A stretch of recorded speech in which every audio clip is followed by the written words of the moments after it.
E aí, galera, tudo bem com vocês? Aqui quem fala é o professor Lauriston Soares. Eu sou professor de Anatomia e Fisiologia Humana e o conteúdo de hoje é para falar um pouquinho a respeito sobre periimplantite. Para quem não sabe o que é uma periimplantite, é um processo pelo qual foi consolidado uma inflamação justamente na área pela qual é uma área que vai receber um implante dentário. E aí, existem alguns critérios que devem ser levados em consideração e que são muito importantes para que evite uma periimplantite. Por exemplo, nós temos pelo menos 5 elementos que são importantes para evitar uma periimplantite, como, por exemplo, uma estabilidade primária do próprio implante, desenho do implante, fenótipo tecidual, é, temos também com relação ao preenchimento em gap, que é o preenchimento daquela área consecutiva que vai receber o implante, ele tem que estar totalmente preenchido, né?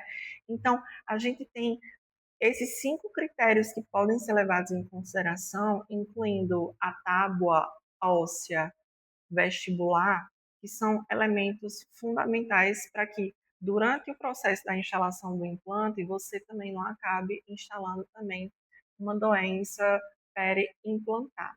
Então, o que a gente sabe sobre as grandes diferenciações ao que se trata entre dentes normais e dentes implantados? Os dentes naturais, eles possuem ligamento periodontal, cemento, os tecidos supracrestais, enfim, eles possuem todos os ligamentos, inclusive. Já um implante, não. O implante, ele não tem ali a presença de vasos sanguíneos, até porque não existe um elemento com necessidade de ser nutrido. Não tem ligamento periodontal, não tem vasos sanguíneos. Enfim, o implante acaba que tendo algumas diferenciações ao que se trata dos dentes, justamente porque o implante ele não é um dente natural e, consequentemente, ele não vai ter as estruturas que são componentes também fundamentais para que aquele implante se integre ali. Ele só vai ser mesmo parafusado e o implante geralmente ele é parafusado com um elemento de titânio, né, que é um dos materiais mais biocompatíveis com os seres humanos. Então, existe um elemento que tem que ser muito importante para ser discutido.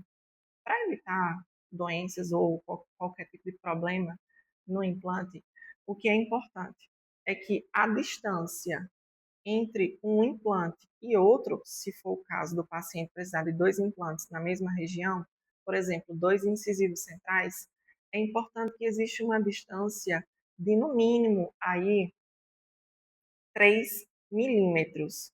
3 milímetros é a distância entre um implante e outro implante.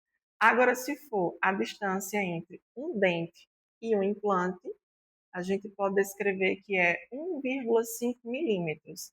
Então, a distância entre um dente e um implante é de 1,5 milímetros. Já de um implante com outro implante é 3, certo? Isso é para favorecer com que não haja nenhum tipo de periimplantite, por exemplo. E aí, existem algumas metas microbiológicas, né, ao que se trata do campo ali bacteriano, que deve ser, existem algumas metas que devem ser alcançadas durante esse processo da implantodontia. Uma das metas é fazer com que haja o rebaixamento, por exemplo, das bactérias ruins, que são as bactérias vermelhas, né, do complexo do marcante vermelho, e, consequentemente, haja o aumento das bactérias marcantes amarela, verde, roxa, para que favoreça ali um estado benéfico do implante, né, para que ele se mantenha íntegro e, consequentemente, nem tenha mobilidade. Então, a gente pode observar que antes de um processamento, de um processo de fato do implante, todo o ambiente bucal, inclusive o próprio periodonto, ao que se trata dos elementos das estruturas ósseas, devem estar saudáveis. Então, por isso, antes de realizar um implante, vai ser feita uma consulta para avaliar todo o periodonto, todo o osso, mas não só o osso também vai ser avaliado. Também será avaliada a mucosa, é, toda a região ali dos tecidos, da bochecha, os tecidos moles, os tecidos mais profundos, os tecidos rasos, tudo isso para que evite posteriormente uma periimplantite e, consequentemente, essa periimplantite ela seja tão agravante ao ponto de ser necessário fazer a remoção do implante. Então, por isso que o cirurgião dentista ele tem que ter um bom planejamento e, consequentemente, entender qual é a etiologia da doença, ou seja, de onde a doença está surgindo, para que, consequentemente, ele entenda sobre a patogênese dessa doença, né?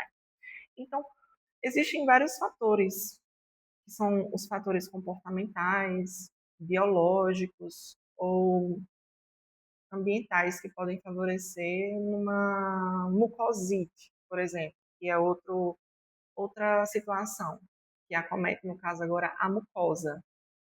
A mucosa também, que é uma área que pode receber o implante. Que a gente chama, inclusive, isso de mucosite periimplantar, né? Como o fumo, radioterapia, o acúmulo de biofilme, pacientes que não escovam os dentes de maneira satisfatória ou de forma rotineira.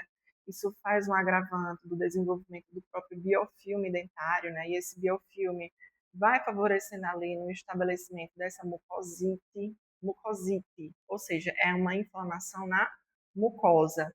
A diabetes também é um dos fatores que predispõe, né, a mucosite periimplantar. Temos também a própria rugosidade do implante ou até mesmo a própria ausência é, da mucosa queratinizada. Pode favorecer também nessa mucosite, né? E ao que se trata da periimplantite, vai estar relacionado também com o paciente que tem diabetes, que também é tabagista, ou seja, ele fuma, que tem histórico já de periodontite. Se é um paciente que já tem histórico de periodontite, ele tem fatores que o predispõem a uma problema, né, no implante. Também a gente pode observar que essas doenças elas acometem um processo inflamatório bem consolidado, né? Então, quais são as prevalências de um implante? Um implante, depois que ele é instalado na cavidade oral, é muito difícil de ter algum tipo de acometimento que acabe que tendo que remover esse implante. Tanto é que existem algumas pesquisas científicas que descrevem que cerca de um a cada 5 ou 10 anos, um implante falha, né? É muito difícil um implante ele acabar ganhando mobilidade ou esse implante ter algum tipo de problema. É muito difícil. E os estudos descrevem que entre 5 ou 10 anos um implante chega a falhar dentro ali de uma população que possui implantes, né? Então, é muito difícil. É mais fácil o paciente desenvolver uma mucosite periimplantada do que uma implantite, por exemplo, né? Uma periimplantite. Então, dentro desses atributos de classificação, né, a gente vai ter ali a saúde periimplantar, a mucosite, a periimplantite e as deficiências dos tecidos moles e duros periimplantares, né? Então, para que o nosso tecido da nossa boca ela consiga receber de fato um implante, a gente tem que ter um estabelecimento de alguns tecidos saudáveis, como por exemplo o próprio tecido conjuntivo, ser um tecido saudável, tendo ali cerca de 4 milímetros, além do próprio tecido epitelial também tendo ali cerca de 4 milímetros, e o tecido queratinizado também tendo 4 milímetros. Então, esses tecidos eles precisam estar saudáveis e nós iremos perceber sobre o seu estado saudável através da sondagem, onde será perceptível ali a presença de pelo menos 4 milímetros de espessura desse tecido, né? Então, existem alguns parâmetros clínicos para serem avaliados do paciente durante esse processo ali de planejamento do implante.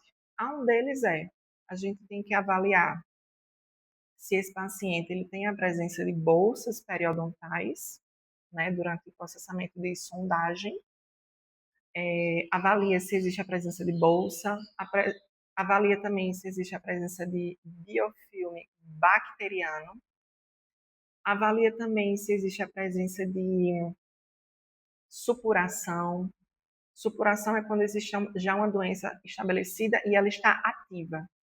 É avaliado também a presença de sangramento na sondagem e dentro desse parâmetro de sangramento nós iremos avaliar qual é o grau. Existem alguns scores que a gente estabelece, né, para avaliar o grau de sangramento. E também, obviamente, a gente vai avaliar ali as radiografias do paciente para entender se existe osso o suficiente para garantir o estabelecimento daquele implante. Então, é feito algumas tomadas radiográficas, né, para que seja avaliado o caso do paciente. Além de todas essas avaliações que eu mencionei anteriormente, também é importante avaliar o tecido. Eu já mencionei para vocês anteriormente que nós avaliamos como é que está o tecido queratinizado, o tecido epitelial, o tecido conjuntivo. Só que nós também temos aqui a avaliar sobre ao que se refere à sua consistência e também à sua própria coloração. É um tecido que está mais avermelhado, está inflamado, nós também temos que olhar a sua coloração para avaliar ali a integridade desse tecido. Então, existem alguns índices, né, de avaliação, por exemplo, de placa, né, que a gente utiliza os índices em score. Por exemplo, eu coloco na ficha do paciente 0 quando eu vejo que não tem nenhuma placa evidente. Eu coloco o código 1, se existe ali uma placa no momento em que eu estou sondando. Eu coloco 2, quando existe uma placa totalmente visível, sem que houvesse a necessidade de que eu sondasse. E eu posso também colocar 3, quando existe ali uma placa completamente abundante. Então, é de 0 a 3 que eu vou preenchendo ali na ficha do paciente e, consequentemente, isso vai me contribuir para a avaliação e diagnóstico do paciente ao que se trata do implante, do planejamento pré-implante e também das doenças, seja uma mucosite ou uma periimplantite. Também a gente tem que entender que existem algumas diferenciações com relação ao sangramento. O que é que eu quero dizer com isso? O sangramento por trauma, por exemplo, é diferente do sangramento que vem proveniente de um processo de inflamação. A gente vê que o sangramento de uma inflamação, ela acaba aqui sendo bem mais robusta do que um sangramento que veio proveniente de um trauma, né? Que a gente fez ali durante o processamento da sondagem, né? Então, existe alguns índices que são estabelecidos dentro da literatura acadêmica que podem ser desenvolvidos para que a gente faça a sondagem. E nesse caso, a gente tem os índices de sangramento modificado, onde a gente coloca 0, quando a gente estiver sondando e não tiver nenhum tipo de sangramento.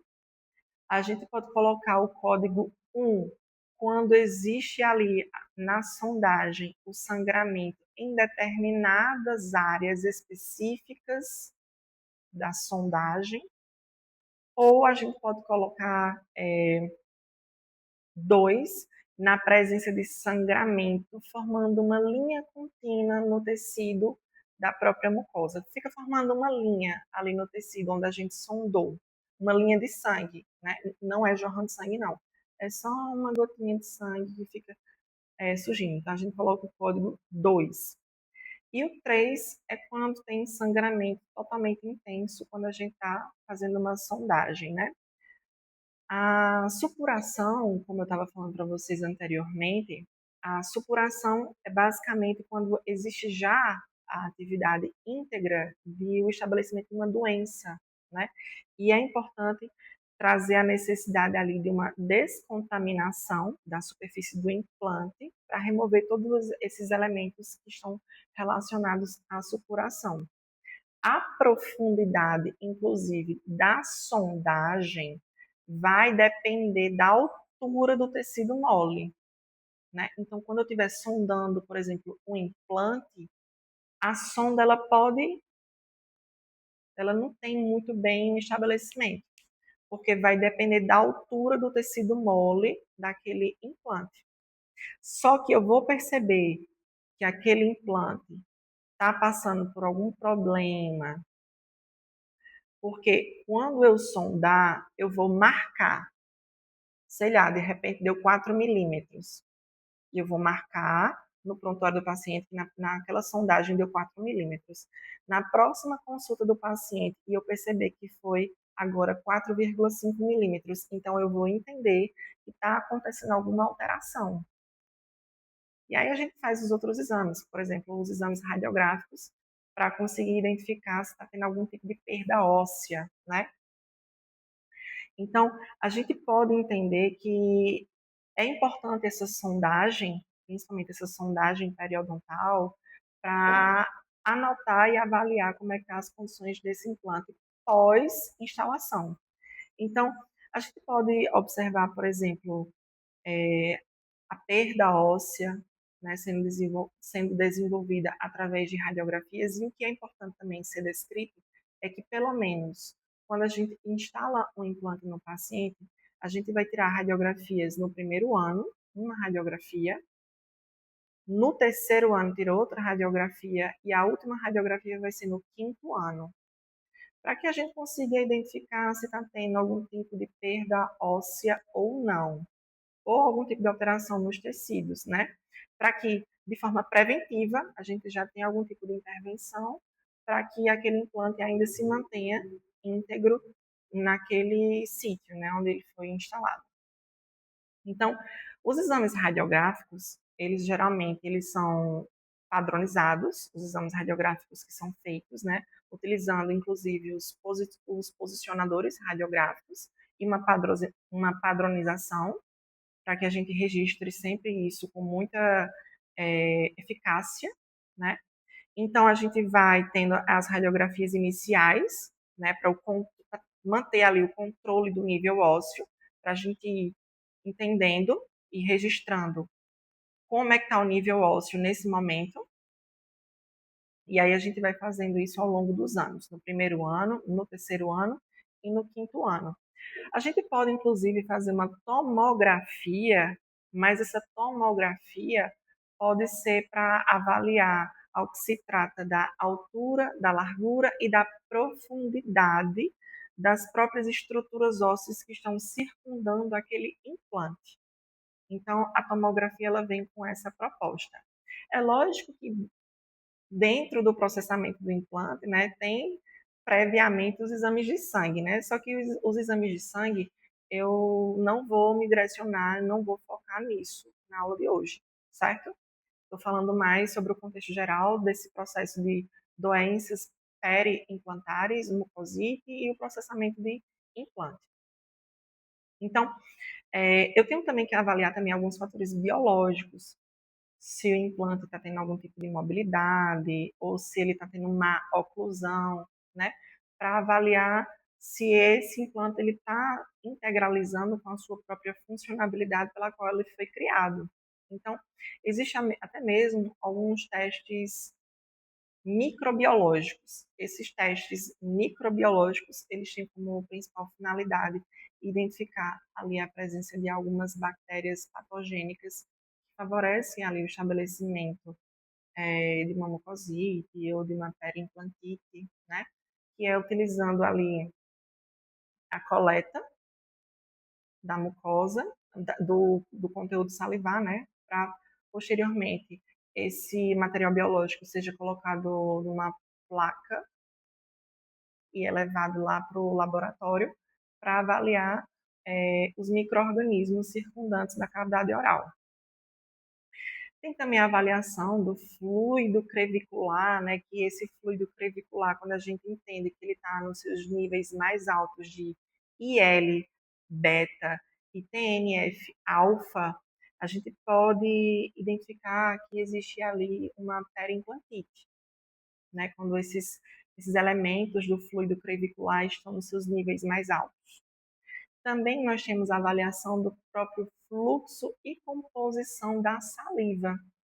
Se tem ali altas concentrações de LPS, endotoxinas, né, e o pH da saliva está se encontrando nos seus valores mais baixos, a gente pode observar que vai acontecer uma corrosão eletroquímica e, consequentemente, desencadear uma resposta inflamatória para aquele implante.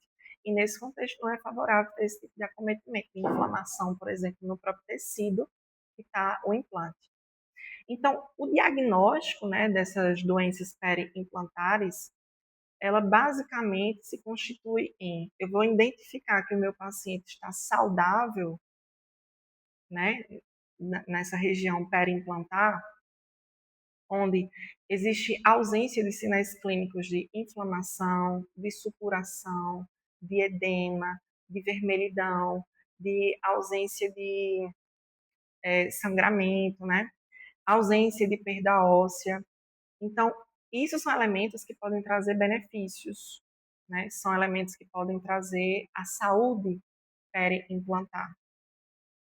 Já uma mucosite periimplantar, a gente vai ver que essa mucosite periimplantar é uma ruptura na homeostasia, ou seja, no equilíbrio que existia entre mucosa e implante.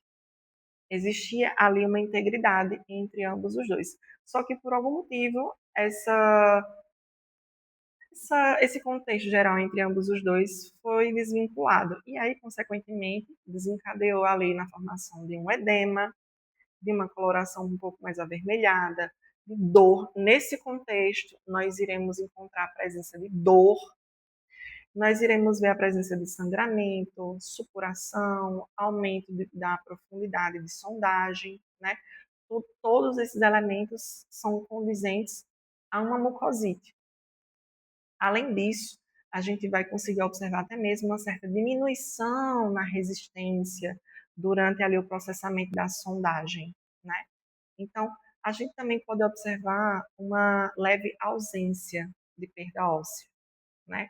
Principalmente da perda óssea ao que se trata na radiografia. A gente vai conseguir observar que, em comparação com a periimplantite, não vai ter tanta perda óssea. Então, eu falei a respeito sobre a saúde periimplantar até agora, né? E como que é uma periimplantite? Como que é uma periimplantite? É a presença de edema, alterações de coloração do próprio tecido, ele se encontrando um pouco mais avermelhado, vai ter a presença de sangramento à sondagem, supuração, aumento da profundidade de sondagem e perdas ósseas progressivas, que a gente vai conseguindo observar através da radiografia. E essas perdas ósseas, elas vão sendo de maneira não linear. Essas perdas ósseas, elas vão acontecendo de maneira gradual. E, consequentemente, isso vai sendo cada vez mais sendo desenvolvido. Tá, meu paciente se encontra nessas condições. Qual é a terapia que pode ser condicionado para esse paciente? Então, antes de mais nada, tem que ser consolidada uma avaliação e um diagnóstico para, de fato, concretizar no que, de fato, o paciente tem. Ele tem uma mucosite ou uma periimplantite, né? Para que, posteriormente, a gente possa intervir com meios terapêuticos, né? Mas, a princípio, a gente tem que avaliar também: esse paciente, ele tem uma boa higiene oral? Ele fuma? Ele tem alguma condição que favorece ali no desenvolvimento de uma doença periodontal? Isso tem que ser avaliado. Ao que se trata de terapias não cirúrgicas, nós podemos prescrever o uso de antimicrobianos, bochechos, né, com propriedades de antimicrobianos para esse paciente fazer, né, além da remoção ali máxima de biofilme, que tanto pode ser pelo próprio profissional ou pelo próprio paciente em casa, né, removendo esse biofilme com a sua própria escova de dente, né? E existem vários tipos de escova de dente, a depender de cada caso do paciente. Existem escovas de dente que são elétricas, escovas de dentes manuais, escovas de dentes interdentais, escovas de dentes para pacientes que utilizam aparelho nos dentes, enfim. Não é o foco da nossa aula de hoje. Então, A gente pode observar essas alterações sendo consolidadas ao que se trata, ao comparativo entre mucosite e periimplantite. E quando se trata de uma condição que você está avaliando o seu paciente, né? E de repente você observa que o implante ele está com mobilidade, você vai ter que remover esse implante. Se ele possui mobilidade, tem que remover. Mas se ele não possui mobilidade, aí você vai avaliar se é uma mucosite ou uma periimplantite e tentar tratar ou pelo meio cirúrgico ou não, né? Se a gente conseguir observar que existe ali a presença de sangramento à sondagem, a presença de pus, pode ser uma mucosite. E aí a gente pode prescrever, de repente, os antimicrobianos, com autorização de bochechos, para auxiliar nesse processo da remoção dessa mucosite. Agora, se possui ali na profundidade de sondagem mais de 6 a 7 milímetros, perda óssea radiográfica que ela é menor ou igual a 2 milímetros, também é uma mucosite. Agora, se você consegue observar que na profundidade de sondagem chegou ali entre 6 a 7 milímetros, com perda maior do que 2 milímetros, perda óssea maior do que 2 milímetros, eu posso descrever que isso é uma periimplantite. E o tratamento, basicamente, é um debridamento de retalho, mais uma desintoxicação, mais uma descontaminação e, consequentemente, uma regeneração óssea guiada. Então, são vários passos a passos. Então, quando se trata também de uma profundidade de sondagem até mesmo maior do que 8 milímetros, a gente já sabe que é uma periimplantite, né? Uma profundidade de sondagem maior do que 8 milímetros é de fato uma periimplantite. Só que, se a gente observa que está sem presença de defeito ósseo retentivo, todo aquele passo a passo que eu falei para vocês anteriormente, ele pode ser refeito, como por exemplo, debridamento de retalho, descontaminação, desintoxicação e regeneração óssea guiada. Agora, se com a profundidade de sondagem 8 milímetros é uma periimplantite. E se tiver também a presença de defeito ósseo retentivo, aí no caso é indicado remover o implante, fazer uma regeneração óssea guiada e instalar outro implante. Essa é um dos mecanismos que é utilizado na própria literatura. Bem, gente, a aula foi bem densa. Espero que vocês tenham gostado da nossa aula de hoje. Foi bem complexa, falando sobre periimplantite, avaliações e etc. Espero de verdade que vocês tenham gostado. Deixem o seu like. Não se esqueçam de se inscrever aqui no meu canal e ativar os sininhos para receber todas as notificações dos próximos vídeos. Curtam e comentem aqui. Beijão. Tchau, tchau.